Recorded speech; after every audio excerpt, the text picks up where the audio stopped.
All right, everybody. Welcome to another edition of Podcast PD. We are very excited for tonight's program and ready to get started, my friend. Ready to get started. Let's do this. All right, here we go. Let us know in the chat where you're coming to us from and enjoy today's program. We got Danny Bauer and Glenn Robbins coming up for episode 136. Here we go.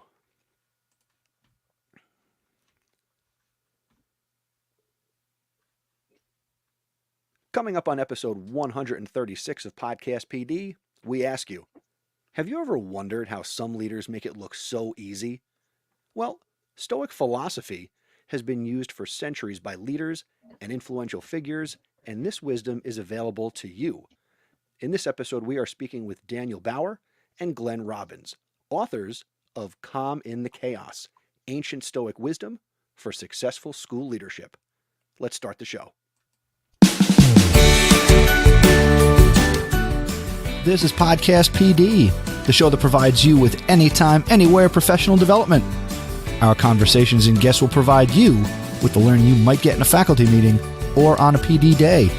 Except you're going to have more fun with AJ Bianco and me, Chris Nessie. Let's start the show.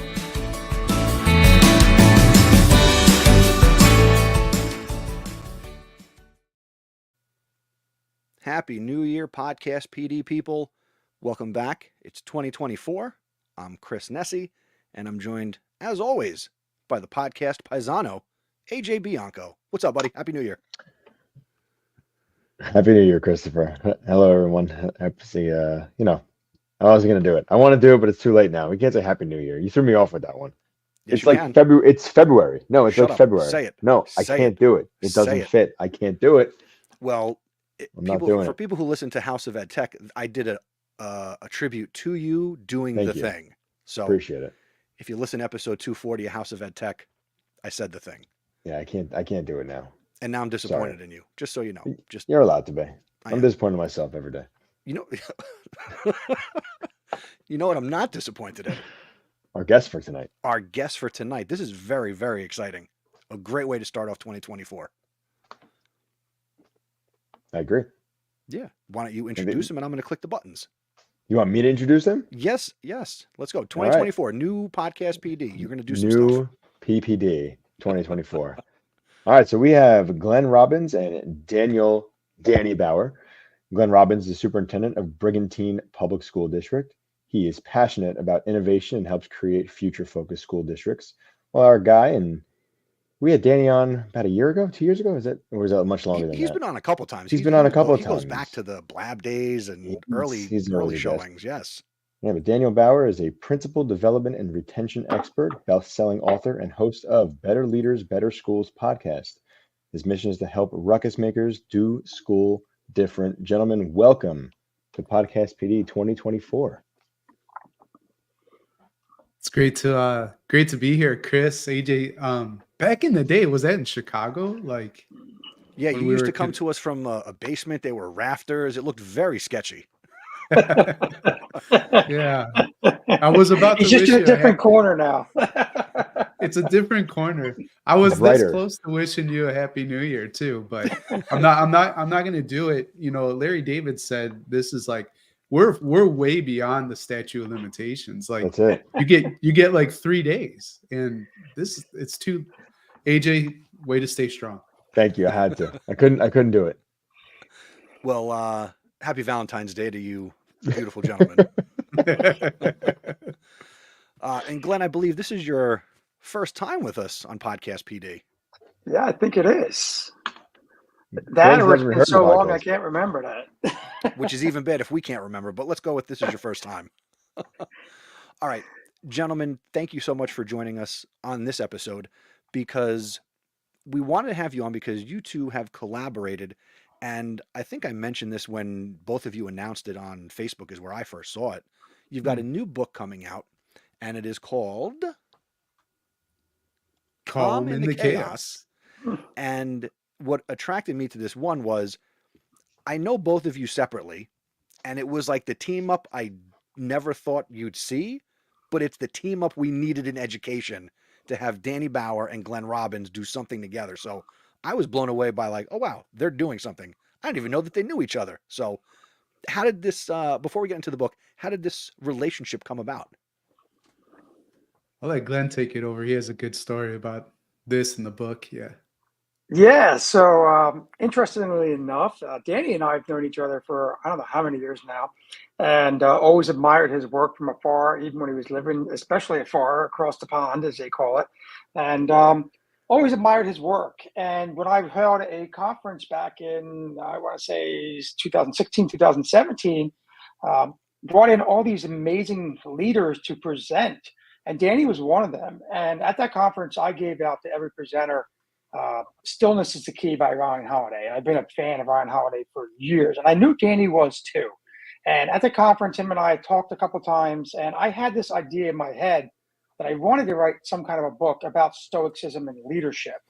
And I kept saying to myself, all right, who's going to be the person I can team up with that's really going to make this thing purposeful and meaningful for so many others? And I remember going to Danny, and I said, Danny, I had this idea. What do you think? And he had a couple of different things on his vision board, and let's be honest, life hit, then COVID hit, and the job, the family, and so many other different things. But we never swayed away from it. We would text each other from time to time, said, "Hey, we're going to get there. We're going to get there." And finally, sure enough, I remember he hit me up a summer ago, Danny, and said, "Hey, I'm stopping over. We're going to come down. We're going to storyboard. We're going to put this team together." And about over a year later, here we are. So a long time coming, but patience is a virtue, right, guys? So hopefully it's worth the wait. And we don't have to wait long. We're recording this on January 28th. And if I'm not mistaken, the book will be released on February 6th. Is that correct? You got it. It's your Valentine's Day gift, Chris. Awesome. Now, what I took away from that story was Danny Bauer had to travel from Syracuse and pass not only AJ's house, but my house to get to Glenn. And not anywhere in there did we all get together. You don't share the moves, my friend. You do the move behind the scene before you share what's going on. Sorry, guys. That's true. I could have been taking a long circuitous, route. Like who knows how I got to Glenn and where I was off to next. So it wasn't necessarily a straight line to Syracuse. We'll say that. And Glenn, you also mentioned Ryan Holiday. AJ turned me on well over a year ago onto Daily Dad and Daily Stoic, the podcasts that Ryan does. Yeah. I've personally moved away from Daily Stoic. I still listen to Daily Dad religiously every day. But let's dive in. AJ, where do you want to start on the board? Because obviously there's a lot of topics that we can unpack with what this book is going to do for school leaders. I know you have some questions here, Chris, but I'm thinking, because as a fan of Ryan Holiday, and if you ever look at my Instagram stories, I repost a lot of what Ryan puts out there, and I love his stuff. So I'm curious, like, why Stoicism, and how does it play a part in your either daily routines or in what you do outside of school? So I think this is the unique part about Danny and I. And I'm going to let him speak because we're kind of two different entities. So Danny, go ahead. You kick it off, and then I'll follow up. Yeah, sure. So it was super cool. Number one, that Glenn, gave the book "Stillness is the Key" by Ryan. My introduction to Stoicism was "Obstacles the Way," right? Also a Holiday book, and so just definitely started to pique my interest as a way to make sense of the world. Right? It's a philosophy, and as you know, in education, right? Like we get hit with all sorts of stuff all the time. And when you get into school leadership as well, becomes even more of an intense pressure cooker for sure. So you need tools, you need strategies. A philosophy helps. And so this is where it came in. These days, I have a number of things that I want to reflect on every single day. One of the things that pops up is just the philosophy of Stoicism. And I say to myself, right, like, control my perceptions, direct my actions properly, and accept what's within my control and what's outside of it. And that's just a really great daily sort of reminder. And from there, I'm dipping in and out into books and thinking about like how they apply to my life and that kind of thing. Last thing I'll say before passing the mic back to Glenn is that the best way to take your understanding, right, of a topic, like Stoicism and make it deeper and make it real is, you start teaching it to others, and no greater way of doing that than writing a book. So we're not trying to be Ryan Holiday. He definitely covers it way more in depth. But what our advantage that he doesn't have is we know the principal's seat or the superintendent's seat, the teacher's seat. And so the book unpacks and sets up a variety of case studies of like, here's how you could apply the Stoic virtues to your day-to-day life. Yeah, so I'll add to that, and that's a great point by Danny. The perspective of all of the various positions that we've had. So, like Danny, I've been a principal, I've been a varsity coach, I've been an assistant principal, I've been a superintendent in 2 different districts now, and the one that I love where I'm at right now. But let's be perfectly honest, it is not an easy job by any stretch of imagination. Danny and I could probably list for at least 15 minutes of all of our friends who are not in the field anymore, who probably should be in the field, who have moved on because of all the craziness in the world. I don't have a better word for that. I think that's hits home to everybody. I think everybody sees that. And I think, for us, we're under a constant microscope in education, especially for the leaders. So for us, we can only control and have to realize that we can only control the controllables. We're so guilty of trying to boost everybody else up, but we hear one negative thing, and we let that one mind come into our mind and take us over. And we need to stop that. We need to help out each other and realize that there's so many other people out there who are dealing with the same parental, board, teacher, kid, community, politics, all these situations that arise. And I think that's the beauty of it. When the book with Danny and I share is, some of our own stories, but then a lot of hypothetical questionings and stories that I know is going to relate to every single leader and or, teacher, leader as well in a school system. So I think that's the part of it we enjoyed. And I think it's somewhat timeless. And I think we were intentional about that. I think the only part we actually mentioned in there is about a Chromebook, but everything else is about human emotion. And everything is, let's be honest, human emotion is not going to change anytime soon, guys. So that's the perspectives that we really enjoyed about it. Myself being a superintendent, and my friends, getting hit by these waves of board meetings and angry people, and you have to sit there and you have to take it. And how do you do that? How do you reflect as a human being? How do you stay healthy mentally and physically and spiritually? So I think Danny and I really try to do a deeper dive on how these ancient philosophies can really center you and ground you and make you smile in chaos that we ensue every day. You mentioned some of how Stoicism can make you feel centered, make you feel grounded. For each of you, in focusing on some of these ideals that are thousands of years old, how do you think that Stoicism really is relevant to school leadership, and whether it's a teacher leader or a district leader? How are these ideas relevant today in education? For me, I mean, at least taking the forest from the trees sort of perspective, they've stood up to the test of time, right? And they're still around. So other things will come and go. I'm not confident that anything from my work, right, as successful supporting school leaders and what I call ruckus makers, that kind of thing, I highly doubt anybody's going to be reading about me and what I did in some kind of history book, right? But here we are, with Stoicism, and there's all sorts of examples. But Marcus Aurelius, and being an emperor and getting an insight into his mind and how he operated through his own personal journal, which is the book Meditations, is probably my most dog-eared Stoic book, right? And so there's that piece. But something that Stoics will teach, and it's also very common in sort of like mindfulness and meditation circles too. But what they'll say is like, test it out, right? Test and see. We're not asking you to just believe without evidence, not to believe without any results in your life. And so it's one of those things. I've put it to the test. I've seen the fruit. I've enjoyed that fruit. And so I continue to use it. Yeah. So, one of the areas or one of the things we really try to focus on was the 4 virtues. And then we added in a 5th, so the 4 virtues is and think about this from an educational leadership aspect, right? Could you ask that, Chris? How does this relate? So justice, we talk about how are we going to change the system for better, for more, for everyone? Temperance, thinking about that as a leader. Wisdom, your job is to grow every day and continue to lead.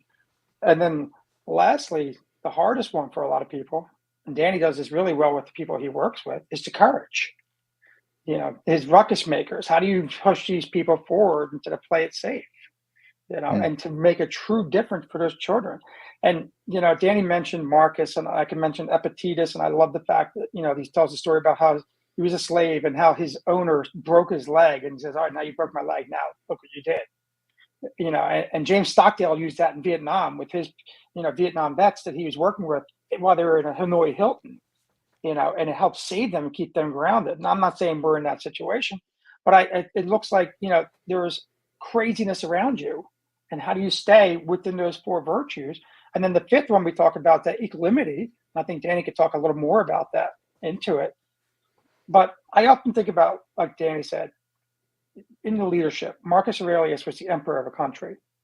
He was also dealing with constant change and constant warlike situations amongst the Senate.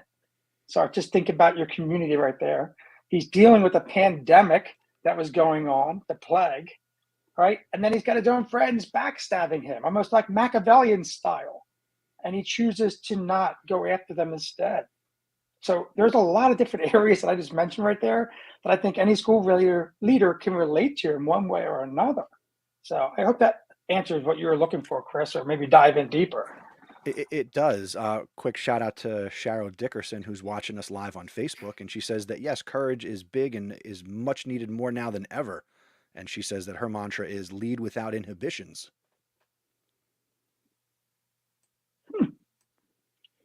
I like the courage that she put it out there. For sure. Now, Glenn, you're a current superintendent. What does this look like in your day-to-day as the chief school leader officer of a school district? And maybe is this more in the forefront now with the book coming out, or how have you always maybe employed some of these things, maybe without even putting a name to it? Yeah, that's a great question. No, I think you guys knew me 10 years ago, and I was a lot younger and hungrier and not the same leader that I am now. I always you're doing way more. God. I do a principal job too on top of this, guys, in the same building. So, but what I've learned over the years was I was driving myself mentally crazy at times, where I constantly wanted to do the best for my kids and best for my staff. And I had no one to talk to. And that's how I think we all came hooked on with Twitter and X and whatever you want to call it, social media. I had an outlet to people to talk to. And that's how I got to meet Danny eventually. And I think that's helped me grow. And then once I got my hands on Ryan's books, I think that really helped because, as I shared in the book, I learned about Stoicism I believe, from my grandfather. And I don't know if he knew about it, but he would always say, it's not the problem you have, it's how you handle it. And that can relate to another Stoic quote. But for me, once I started getting that into more knowledge from history, and I'm a history major at undergrad, it really started to relate. And what I've noticed over the years, and some of the best bosses, you're watching football, you're watching any organization, are the calm ones. The calm ones that are not losing their what. I know it looks great to get angry sometimes, and I know it looks great, whatever. But once you get out there as angry, you can never get that back. So the calm leaders that I've had have somewhat grounded me and centered me and helped center my staff. So it's taken me a while to learn that. And maybe it's old age as well, that I'm getting older. But and putting myself in different leaders and listening to Danny more and having conversation with him and so many other mentors that I have across the country, it really helps. So for me, it's the calmness in the leadership right now. And I think that's what Forbes magazine just came out and said, that's the number one desirable trait for any leader this upcoming year and or future is to be calm. I know that. Glad that's good. Our book is called Calm in the Chaos, everyone. I will say this. The number one compliment I ever received from a colleague was Michelle, 6th grade counselor. And she said, you brought such a calming influence to the building. And it was a very high achieving school, a lot of pressure from parents, right? Pressure from teachers and just student achievement that we wanted to see happen. And a healthy dose of taking yourself too seriously on campus as well, right? So like folks were just kind of edgy a bit, and that's just not how I roll. You know what I mean? And so that was an interesting tension that I brought in terms of the calmness, but it's so important. We've been talking about Marcus Aurelius and the book called Calm in the Chaos, but part of it was from this quote: to be like the rock that the waves keep crashing over. It stands unmoved, and the raging of the sea falls still around it. And I think Glenn has a picture of that in his office, but what a beautiful image, right? And that's probably one of my favorite Stoic quotes, but the sense that you can be plopped right there in the center, in the middle of a raging storm, and you're observing, right? You're calm. And when we talk about the virtues, wisdom, justice, courage, temperance, the gift that you give yourself, the outcome of all those virtues is the equanimity, right? And that's where the peace and the calm is found. So yeah, thanks for bringing that up. I didn't know that, Glenn, so I'm going to start using that all the time. There you go, buddy. That's what we're there for, help each other out. And actually, Right. Something, Glenn, that you had said, you mentioned, that you still have mentors, right? But obviously being at the stage of your career, that there are still people you look to when, AJ and I, and even Danny, we all know that you have also been a mentor to so many others. So I think that's something that people need to remember, is that while you might be responsible for other people in a leadership role, teacher, superintendent, principal, that it's important to find who you can still learn from and bounce ideas off of, and while still being a leader and important and inspirational to others. Yeah, Chris, can I add to that? I think that's part of this book is, at least for Danny and I had these conversations. Not everybody gets to choose the mentor that they have, when they're coming up through a school system. So they might be giving somebody, so you have to have the courage to push back and see if you can get somebody that you really want. And then it's the courage to pick up the phone and say, whatever it may be of communication, and say, I want to be with you. Can you please teach me? Just take me underneath the wing. And 9 out of 10 times, people will say, sure, not a problem. But I think with the book, it's also the thing that's grounded Danny and I, is that this gives you an opportunity to have Marcus Aurelius as a mentor, or Seneca, or Zeno, or any of these Stoics, because they've been in this situation before, a lot different, but 2,000 years, 3,000 years, but nothing's really changed when it comes to human emotions, right? So for us, if you don't have that luxury of having somebody that you couldn't reach out to, reading the Stoics, you get a choice. Open up the history of the world and find out what you can learn more from. So just throwing that little caveat out there, Chris. Well, actually, let me jump in there too. So obviously, I'm sure you both, and to some degree, people who are listening to this, maybe you identify with all of the Stoics in some way. But for each of you, is there one Stoic that you feel you really identify with in their teachings and their writings, that you really embody yourself even? I won't say, I don't think I know enough in terms of the history of their lives and that kind of thing. I still need to work through the lives of the Stoics and get a sense of like who they were as people. Glenn could talk about that a lot more intelligently, but I know there's a quote outside of this rock one that I use all the time. That one is from Seneca. And basically it says, if you don't know where you're going, no wind behind you is favorable. Right. And the point is, live your life with intention, and that's why I use that quote, or I teach, ruckus makers a lot about vision or 90-day planning and that kind of stuff. And it's all about being intentional. And so just having a sense like you're all going to end up somewhere, right? But you might not be happy with where you end up. And so the difference there is like, are you intentional about where you're going? So I definitely resonate with that. Yeah, I think that's a great question. Zeno gets shipwrecked and he ends up finding this philosophy. So did he let the situation make the worse for him? No, he embraced it. And then you have Marcus Aurelius, who I relate to a lot, being a leader. And then there's, and one of his quotes that I think about and I talk to people all the time when they take things personally and or they deal with somebody that might be difficult during the day. And one of Marcus's quotes is, when you wake up in the morning, tell yourself the people I deal with today will be meddling, ungrateful, arrogant, dishonest, jealous, and surely they're like this because they cannot tell good from evil. So just think about that. How many people you encounter during the day that might fit one of their characteristics, and it's your job to try to change that for the better and be the kind leader. And then I think back in other positions that I was in, and not where I'm at now. I'm in an incredible place where I'm at now. But coming up through the ranks, I read a book, Dying Every Day, about Seneca. And here it is. And it's a unique title because Seneca works for one of the most ruthless emperors of all time. And it's Nero. And Nero, ends up having his own mother killed. He has everybody killed just for pleasure. He kills a young kid and then invites the father over for dinner, hoping that the father says something at dinner time that he could kill him too. But yet Seneca was brought back from, exile by Nero's mom to train this individual. He never could get into Nero's head what he wanted to really get into it, but yet he still prospered from Nero. So he's making all this money. He's this philosopher in some way. He writes letters to his friends that is like hidden, encrypted, that Nero can't find out about it. But he knows if he leaves Nero, Nero's going to have him killed. He knows if he tries to give back his money, Nero's going to have him killed. He knows if he's not nice to Nero, he's going to have him killed. So I think about that as almost like in the leadership job sometimes. You fear like you say something, your boss is going to do something to destroy your reputation and you'll never get a job. And or it's a board or it's a parent or whatever it may be. You're in a unique predicament.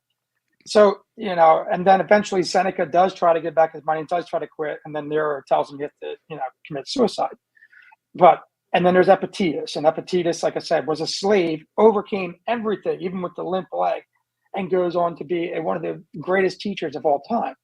So I think that's the part, to Danny's point, it's hard to just pick one and there's so many others, but there are so many different ways of looking about how you can persevere in life, that you can be better and or you can choose to be awful.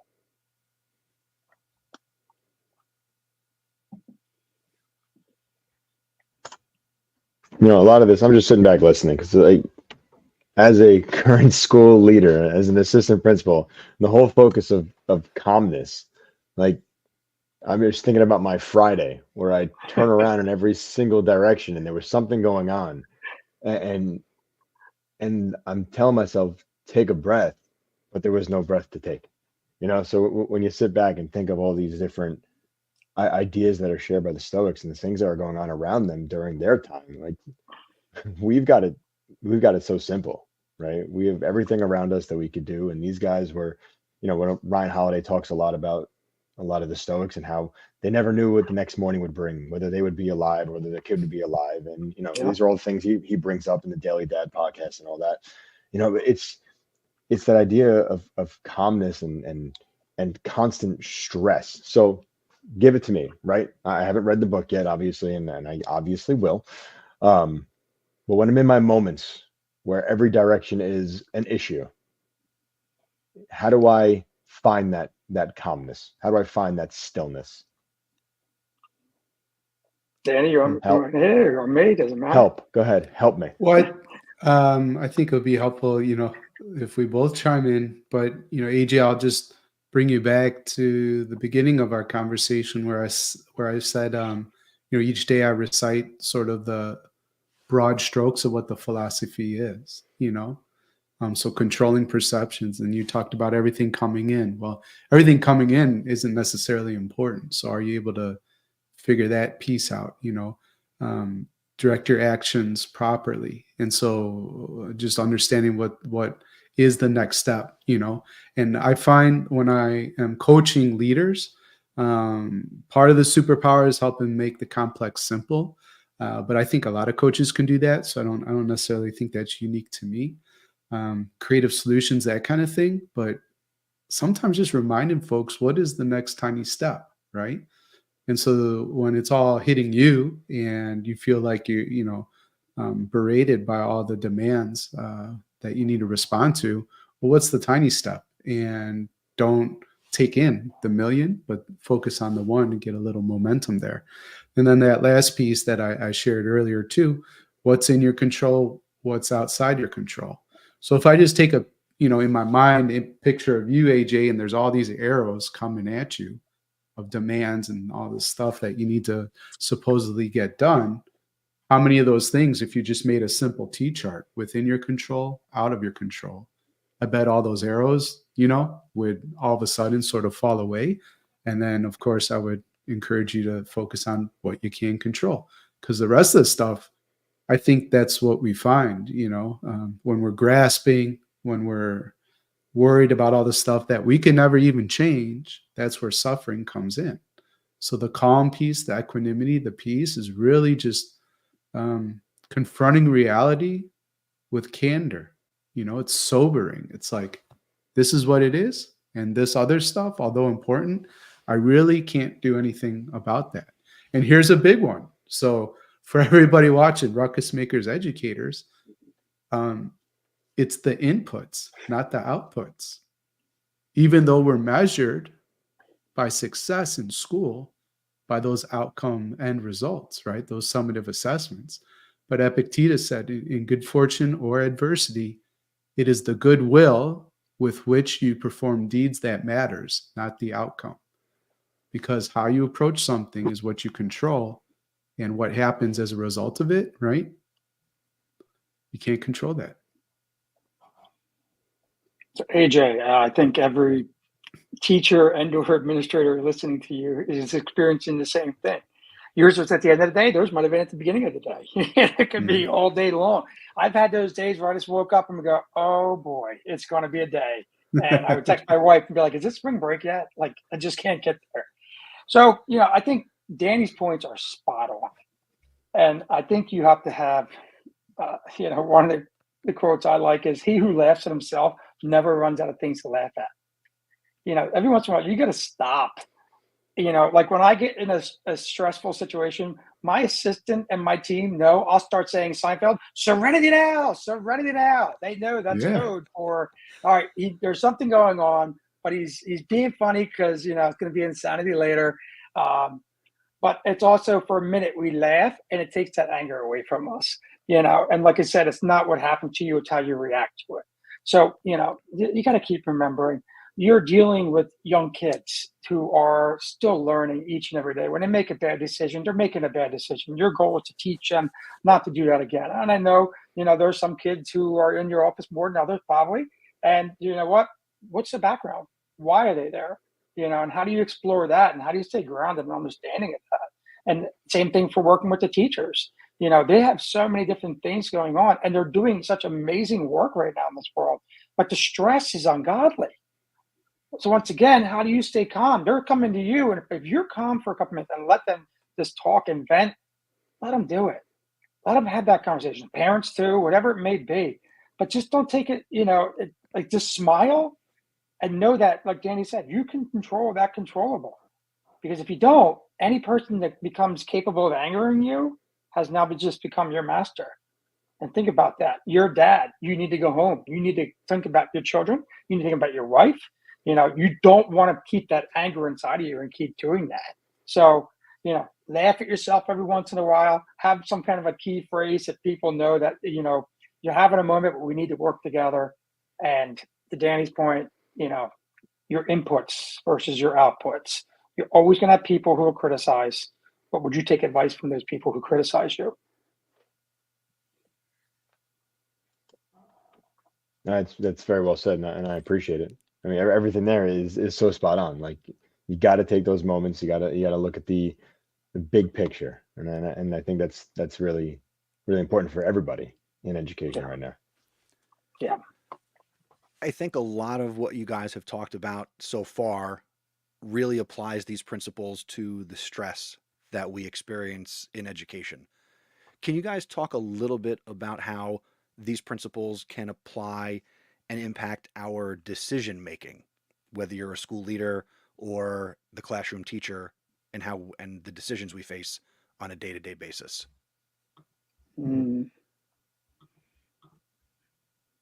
Danny, you still pondering? Yeah, I'm still thinking about this one, but So that's fine. I think you go back to your four virtues, right? Can you stay grounded to those four virtues? Are you wisdom? So here we are. We're on a podcast right now. We're trying to share wisdom. We're trying to help each other out one way or another. What are you listening to? What are your inputs? What are you reading? Who are you talking to? Like I said earlier, your mentors. Do you have reverse mentors? Are you constantly striving to get better at your craft to make it a career and not just a job? So that's the one thing. And you know what? The wisdom and or the temperance to pick up a phone and say to another coworker outside of your district, whoever it may be, I've called other superintendents and been like, I have done this 10 times already over my lifetime. I'm about to do this for the 11th time. Can you walk me through this? What would you do? Just reassure me. I want to hear your points to make sure I'm not thinking something different. The world changes, the law changes, the policies change, and so forth. Kids have changed, parents have changed. And then I think, the justice aspect, right? Everybody's trying to do what's better for everybody in a whole in the school system. And that's not easy to change. And then it goes into the courage. Do you have the courage to do that? Do you have the courage to stand up what you think is right for the justice of what it could be? Or do you play it safe? And I think this is where the wisdom comes in too. It's almost like chess. Danny and I were texting about this last night before. Think about several steps ahead. After you say something, you as a leader, what is it going to be taken as and perceived that, 4 or 5 steps down the road? You put this initiative in action. How is that going to be reacted to as it goes through? So with leadership, you have so many different constituencies that you have to work with. And I think that's something we forget about sometimes because it's all on you. You become egotistical. You forget you have a team, that you need to have a team. And you forget that there are so many other great stakeholders out there and that you need to listen to your teachers. You need to listen to your staff. You need to listen to your board members and everybody else to work together. So those are some of the areas that I would say, to dive into. Danny? Yeah, so Chris was asking about decision making, and Glenn, I think you did a good job covering, a lot of what the book talks about within the virtues. One thing that we'll highlight for listeners of Podcast PD right now is the idea within each virtue, there's sort of subtopics, subdomains that we dive into, right? So with wisdom on this podcast, we've already talked at length about what you control and what you don't control. As educators, I think we already sort of have a bias towards continuing to learn, which is a part of developing wisdom as well. Glenn hinted at another, having mentors, reverse mentors, but you might call them heroes and anti-heroes. And so instead of, just being psyched that you have the best mentor in the world from the district working with you, if you get the worst, you should probably be equally as psyched, because they're going to show you on a consistent basis exactly what not to do, right? So what better way to learn than from people who are obviously doing it terribly, and that's why our anti-heroes come in. And the last piece with wisdom, as it relates to decision making, what is probably one of the best teachers in the world? Failure, right? And so how do you own your mistakes? How do you learn from your failure? It's not in the book, but I'll talk about it for listeners here as a bonus for Podcast PD folks. But one of my mentors myself, Dan Sullivan, has this idea of no wasted experience. And on the same day, Dan went bankrupt and got divorced. Not a good day, right? Not a day that you'd probably want to repeat. And so he invented this exercise, and it's really 3 quite easy steps. First, again, confronting reality for what it is. So being candid with it and dealing with it. So write down the context of whatever mistake that you had made. Step 2 is then reflecting on what are 5 things that you learned from this mistake that almost it was a gift, right? So the obstacle is the way. We learn from failure. So what are 5 things you learned from this challenge? And then the third step and final step, again, wisdom. What are 5 things within my control so that it never happens again. And this is all from learning from failure. And so that's another way to make more better decisions, is to not repeat your worst decisions. And if we're honest, I don't think a lot of people have systems set up for that. And so what they try to do is get better, build on their strengths, and they should do that. But if you think about it in terms of a mathematical equation, right? If you got like awesome, high value day, low value day, right? If you just eliminated your lowest performance once each month, just as a result, your performance will increase, right? It's math. So that's something that you can consider. So I'm going to guess that the primary audience of this book is the leader. And if I'm wrong, you can correct me. But when we think about this, how can leaders at different levels, especially in education, obviously it's where we're focused here, benefit from your insights and the insights in the book?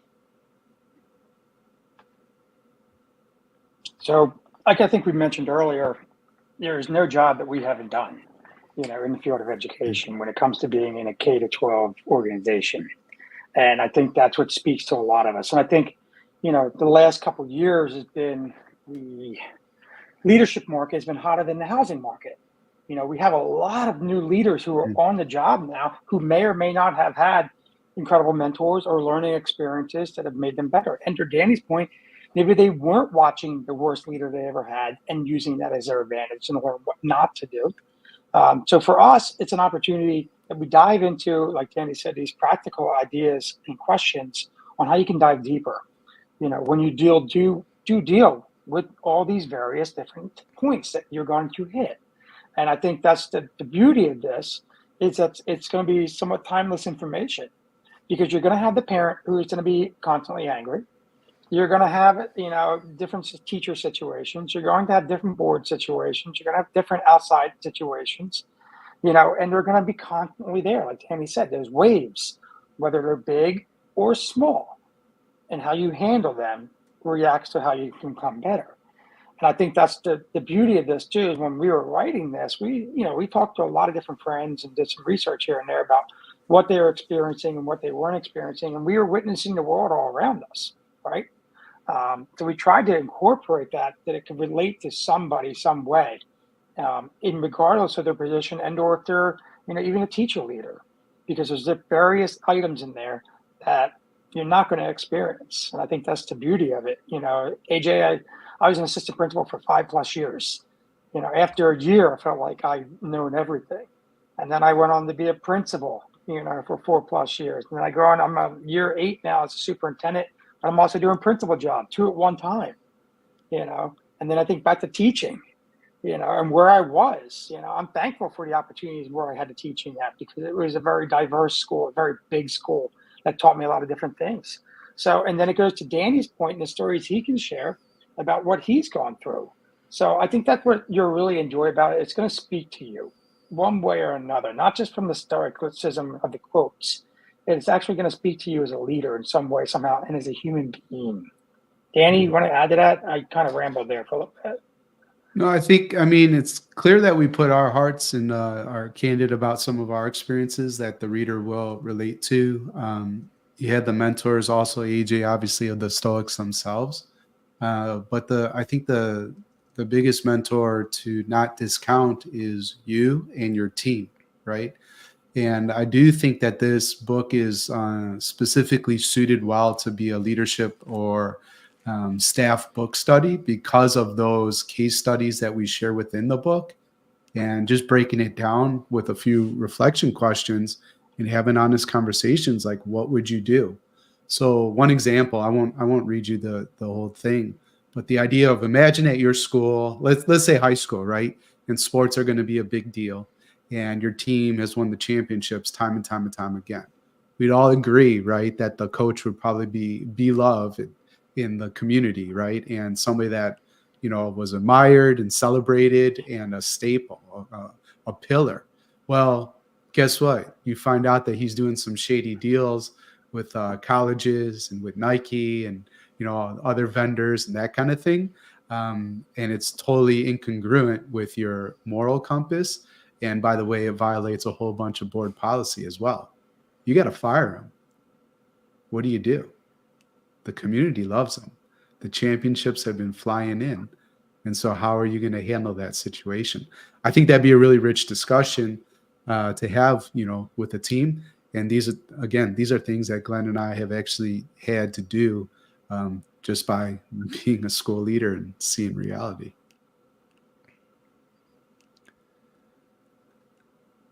So as we start to come near the end of this episode, we've got a couple more things to do. But Glenn and Danny have been here talking about their new book, Calm in the Chaos, Ancient Stoic Wisdom for Successful School Leadership. And we have one final question, and that would be for the readers who pick up the book, and we hope that it's everybody who's listening right now, pick up a copy of this book. There'll be a link in the show notes for sure. What is the one message from your book for each of you that you want the reader to take away? I don't know if we wrote this at the end or not. I know I talked to Ariel about it, and it might just be sort of implied, but all these virtues, right? And the title is Calm in the Chaos, ancient Stoic wisdom to help you be successful in school leadership. So the promise, right? The benefits right there. So I think the punchline is that not only can you do it, but if not you, then who, right? If we don't continue to invest in our communities and into this profession, who's going to be around to serve? It's got to be us. And this book will help you stick with it. Yeah, I think that before you go, I just want to say that really hits me. Like that's my big takeaway from even this conversation. Because, as a classroom teacher, if not me, then who, right? Yeah. Whether it's me in my history department or, what I'm doing as a teacher with the different activities I'm involved with. If it's not me or the other people who step up and do these things and run the clubs and coach and do all these ground level things, who's going to do it for these kids? So thank you for that. That really, you got me. And I think that's the beauty of it, right? So Danny's knowledge right there, it really does hit home. And he said it beautifully in that statement. And I think we're all, for the most part, we're in it for the right reason for the kids, right? We're in it for whether it's our own children and or somebody else's child. And the way I look at it is these waves have been crashing over us as school leaders for quite some time. And they've been really, really big the last couple of years. And you know what I say? Here we are in 2024. Is that the best you got to throw at me? Like, you just threw all this crazy stuff on me. You threw all this COVID stuff on me, all this lockdown, all these procedures, all this Zooming and whatever it may be. We stepped past that. Then you're going through all these other different things in politics in the world. And the teachers and educators are still there for the most part. You're still doing it, but you need help. You need to look and have a little bit of a stress relief in some way and say, whoa, not only did we achieve to where we are right now, but this can help ground me a little bit and make me realize that, I can keep going. Like we said with Marcus, the constant wars in the politics, backstabbings, the pandemic, there's so many different things. It's going to continue to go forward. And are you strong enough to be that rock that doesn't move when the waves keep hitting? And as a leader, you're going to be calm enough to keep being the great leader that you need to do and there to help out our future, right? Because like Danny said, if it's not us, who's it going to be? And at the same time, you don't lose track of your vision and your focus. And I think this book is really going to help you do that and speak to you, because I've already reread it. I don't know how many times, guys. And I'm not just saying this as a selling point. Every time I've reread this book and, due to the editing and all that, a different situation that I've encountered has come to mind, not just the one of the practice areas or the comments that we made. And I think that's the beauty of it. You can reread this a bunch of times and be like, oh, that related to that. It related to this situation. So it's continuous, because I'm sure anybody listening to this or reads this book has a bunch of different stories, whether they're great or war stories in some way, and it's going to relate. And that's our goal. So hopefully that it continues to move you forward. Well, we want to wish you guys nothing but success with this book, because it's going to be released on February 6th, 2024. we're going to have a link in the show notes, and we're going to certainly do our part to promote this book, for you guys, because we believe in what you guys stand for, and we appreciate what you guys are putting out 100%.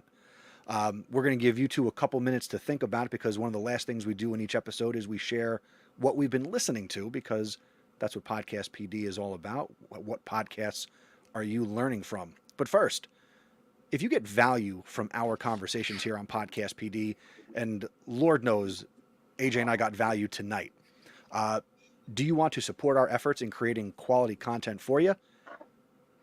Well, you can. You can give back to Podcast PD on a monthly or yearly basis. You can give as little as $10 a month, or you can support us $100 per year, and you can help us continue to bring you these insightful and engaging conversations. And if you do this as a thank you, all executive producers will receive an exclusive Podcast PD executive producer sticker. And if you do it for the yearly basis, we'll send you the sticker, the mug, and a t-shirt. All you got to do is visit podcastpd.com/executive producer for more information. And before we go and get to the podcast listening, we want to thank our current executive producers, Holly Landez, Sandy Hartman, and Stephanie Scrocky. Thank you so much for all of your support. Thank you, thank you, thank you. So that's you. Why wait? Head to podcastpd.com/executive producer and become an executive producer today.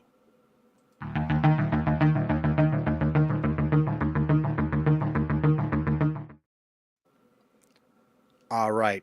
Danny Bauer, Glenn Robbins, what podcasts, either an individual episode or a podcast you listen to on a regular basis, what are you learning from currently? Yeah, Christopher Lockhead's Follow Your Different. I don't know if you've ever followed him. He's written a bunch of books, Play Bigger, Niche Down.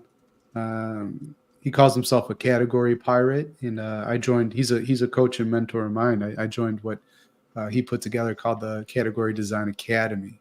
But yeah, Follow Your Different is pretty much that. Hearing about legendary folks that are doing the creative, the unique, the square peg in a round hole type stuff, and how they made it work. And so I like listening to that. It's really much aligned to the Ruckus Maker ethos. So, that's why it speaks to me. All right, guys, I have a couple, and these are all shameless plugs because these are all kids, and these are all Brigantine kids. That's the cool part about this. So we have 2 6th graders who do the Fresco podcast, and I'm supposed to roll my R with that, but I cannot do that. But the Fresco podcast is all about new games and video games and movies. Nice. I have the 7th grade. I have 3 amazing young ladies who do the Power Up podcast. With that, it is all about female leadership and female empowerment. They've already interviewed some of the top people in the state of New Jersey, as well as out in the Illinois area. And what they talk about is truly amazing. I can't recommend that one enough, and it should be listened to probably in every guidance office. That's how amazing it is with these 7th grade girls giving real talk about that. And then lastly, the Play-by-Play podcast, 3 8th grade boys talking about sports. So I'm sure they'll have a lot to talk about tomorrow after these football games are over. But they're all found on Spotify from the Brigantine School District. So I'm really proud of those kids for podcasting it out there, and hopefully future Chris and AJ one day. I got them. And Danny. I got them bookmarked. Let's go. AJ, That's what about super you? cool. So I'm listening to a podcast called Reclaimed, the Forgotten League, and I'll give you the rundown of this one. For decades, Black baseball players were excluded from the major leagues and forced to create their own space, the Negro Leagues. Vanessa Ivy Rose, granddaughter of Negro Leagues star Norman Turkey Stearns, brings us on a quest to excavate his story and those of other Black players who were shut out of the majors, a legacy that still haunts the sport today. Great podcast, 6 episodes of the story of Turkey Stearns and other Negro League ball players, and how they were shut out. I'm enjoying it. I'm not all the way through, but definitely something I'm digging right now. And I believe that podcast is hosted by his granddaughter. His granddaughter, yes. Yeah, she's been a guest on Locked On MLB with our pal Paul Francis Sullivan. Very cool. So Cool. Definitely, you actually sent that to me. So I did. Yes. Give it a listen. Mine is one that I thought had disappeared, but is actually still here, and there's more episodes than when I thought it was gone and took it out of my player. And it is Mobituaries by Mo Rocca from CBS Sunday Morning. And he does a great job digging into these things that have kind of since fallen by the wayside in pop culture and history and society. And through these episodes, he brings them back to life. And I didn't realize that there were like season 3 and season 4, and he's still making episodes. So definitely check out Mobituaries with Mo Rocca, who I also found out his name is actually Maurice growing up. And now he goes by Mo. Very cool. All right. Danny Bauer, don't you want to talk about a podcast that's also worth plugging and promoting?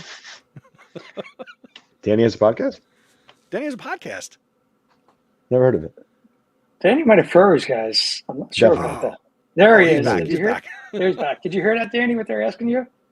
No, I didn't. So Can the you answer think of- is Happy Valentine's Day. No, can you think of another podcast worth promoting that you could talk I was about? actually looking one up because Chris, you said I didn't realize that they were still creating content and this kind of thing. There was a show I used to listen to all the time, and just you talking about a show you rediscovered. I want to go back and see if they're still putting it out. But did anybody here ever listen to Hello from the Magic Tavern? No. No, can't say I have. Worth the listen. It takes place. It takes place in the magical land of Foon, and it's like this fantasy, hobbity. There's witches and wizards and all this kind of stuff, and it's just goofy.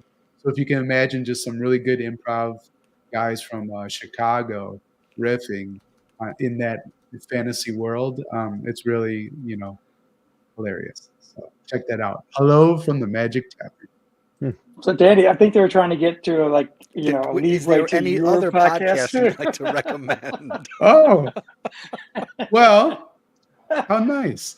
Yeah. So if you don't want to listen to the world's greatest hilarious Hello from the Magic Tavern, another Chicago guy ages ago started a wee podcast called Better Leaders, Better Schools. And today it ranks in the top 0.5% of all shows worldwide. So if you're into school leadership and want to hear interesting conversations with me and another school leader, then that's the place to be, especially if you're a ruckus maker who wants to do school different, shifting from the old way of education to the new. And I can't promise no wizards or witches will show up, but they might. So you never know.